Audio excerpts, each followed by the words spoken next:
Turn-based RPGs are a classic genre that have stood the test of time. From the games that started it all, like Rogue or Wizardry, to the games that popularized the genre, like Final Fantasy or Dragon Quest.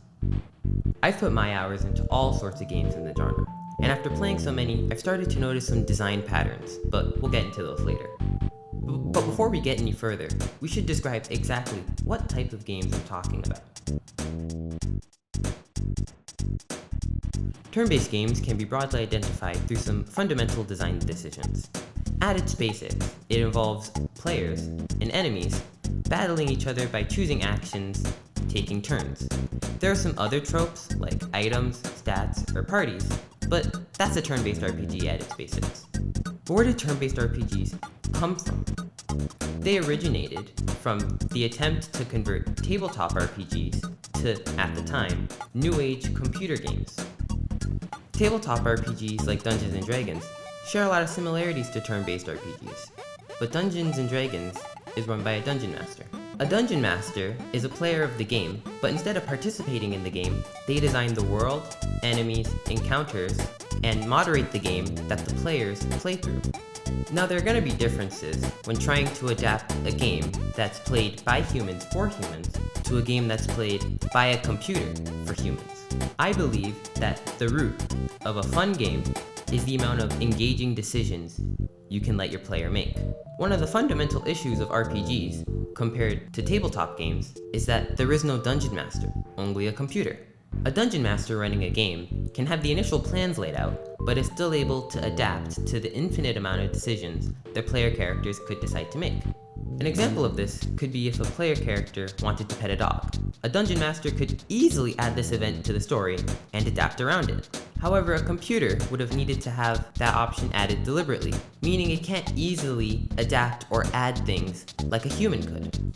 So the question is, how do turn-based RPGs let players make engaging decisions?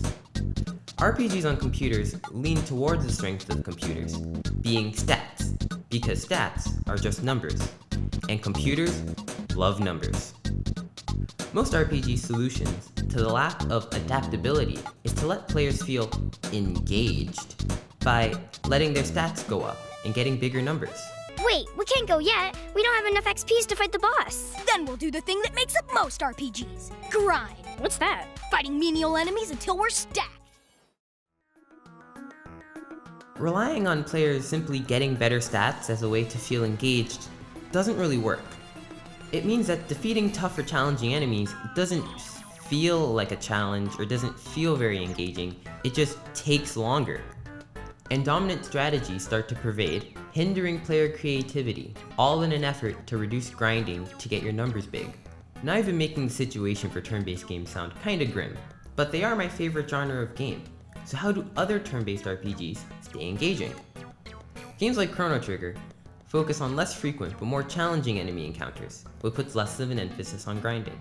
Games like Slay the Spire focus on building a deck of actions and forming synergies around them to create powerful combos. But none of those games are my favorite RPG.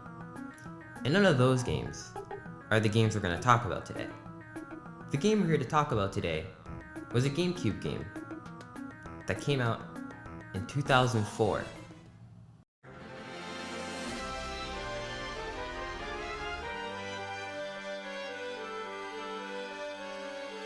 I'm talking about Paper Mario, The Thousand-Year Door.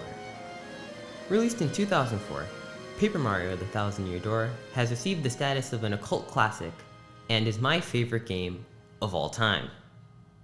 Being a Mario game, it uses a simplified turn-based RPG system that actually gives you more depth and creativity than most. The original Paper Mario was released in 2000 on the Nintendo 64.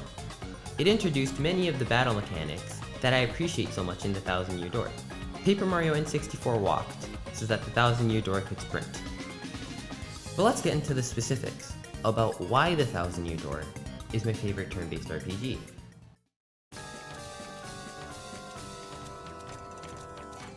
Part of the game simplification of traditional RPGs was to lower the stats used by players and enemies.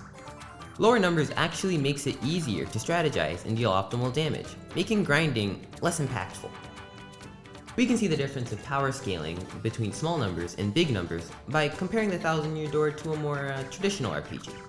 By comparing the first and final bosses of the 1000-Year Door in Final Fantasy VII, we can see that the power scaling in Final Fantasy VII is 14 times larger than it is in the Paper Mario game.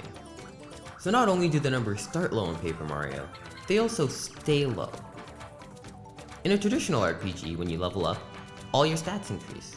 However, in the 1000-Year Door, you pick to increase one stat out of 3.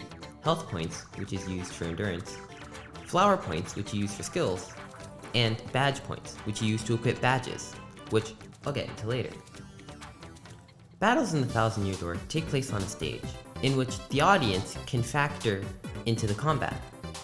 The game includes an action command system, in which you can time your presses while doing attacks to score extra damage, and style points, which you can use to gain favor from the audience. Gaining audience points allows you to use crystal star moves, which adds another layer of strategy to combat. These action commands add a bit of engagement through the otherwise monotonous turn-based RPG system. The badge system is the major defining mechanic of Paper Mario, and it's what makes the system so engaging, unique, and fun. In traditional RPGs, equipment is only really relevant until you get to a later area of the game and find a piece of equipment that's objectively better. This means that there isn't much decision making that goes into equipping things. You just pick the one with the highest numbers. But Paper Mario is fundamentally different.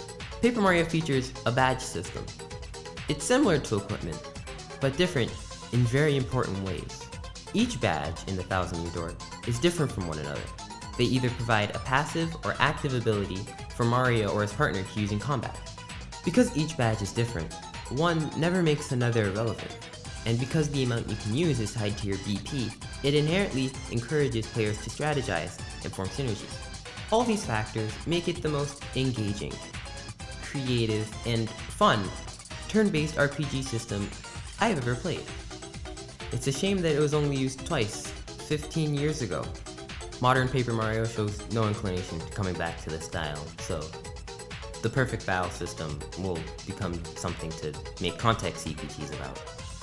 But recently, a shining ray of hope has been cast to all of us classic Paper Mario fans. That ray was Bug Fables, the everlasting sapling.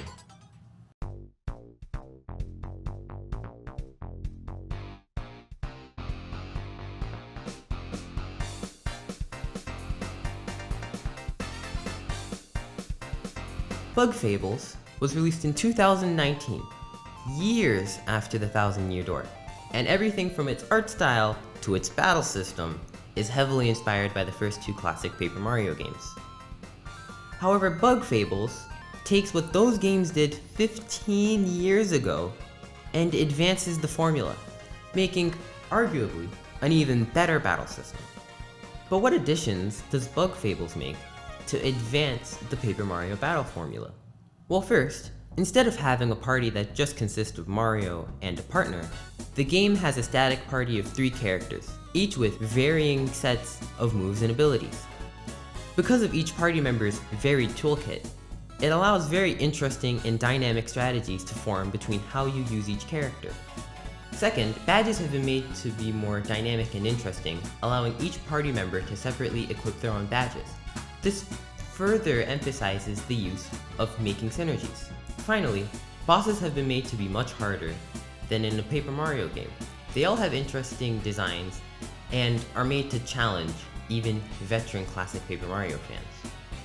Bug Fables' battle system removes grinding entirely and focuses on player creativity and strategy. In conclusion, these games are cool.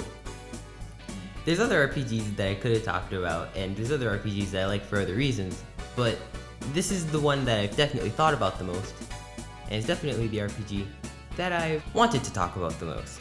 I mean, on a whim, I made an entire PowerPoint about this topic that I'm adapting to a video right now.